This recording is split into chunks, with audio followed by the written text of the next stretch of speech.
दानि गाबगासिनो दं नों गोख्रै फैफिनदो न'आव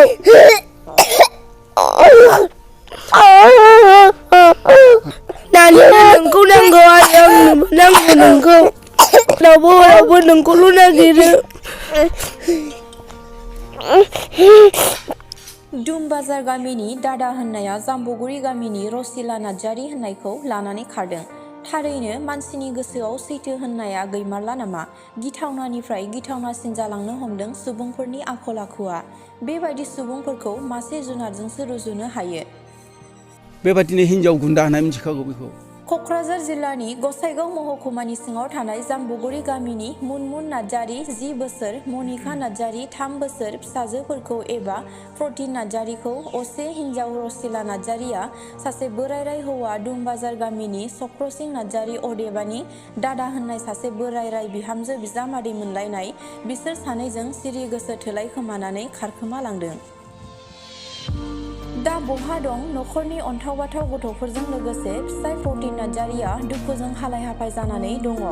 सहायथावै मेगनाव मोदैजों भुगिनांदों हिनजावसा उन्दै गथ' बिमानि आहार जाग्रा 3 बोसोरनिजों 10 बोसोरनि हिनजावसा बिफा आरो नखरनि सुबुंफोरा।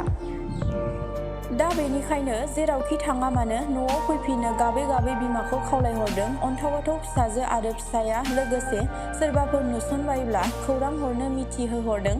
सोरबाफोर नुसनोब्ला हमनानै दोननानै स्क्रिनाव होनाय जानबुं अनजिमायाव मिथिहोहरनो खावलायदों।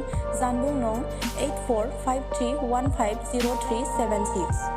बेबादिनो हिनजाव गुन्दा होनना मिथिखागौ बेखौ। बादा होसेयावबो बियो फैबाय थायो। ओमफ्राय फैनानै बेबादिनो खालामनानै नै थांबाय। दा नोंथांनि बिसिखौ माबा मोनसे खायदाजों ना मोजां मोनलायनानै लानानै थांदों? बियो फैनानै बिखुङाव फंसे बुफैयो आरोखि। बे फंसे बुफैलायनायावहाय बियो माबा मोनसे गोसो बायग्लिनानै थांदों। बेनि आखायाव माबा मोनसे दंबादि? औ आंनि सन्देहआ बेनो। सिगांथ' बेखौ जों बोरायबो बुरिबो रायोमोन मानो फैबाय थायो जोंहा बदनाम जागोन होननानै जों बादाबो होखायो। बे बादा होसेयावबो बियो फैनानै बेबायदि खालामफैयोमोन आरो। न'खरनि मानसिफ्राबो मिथिखागौ जोंनाव फैनायखौबो। हौवाया बबे जायगानि?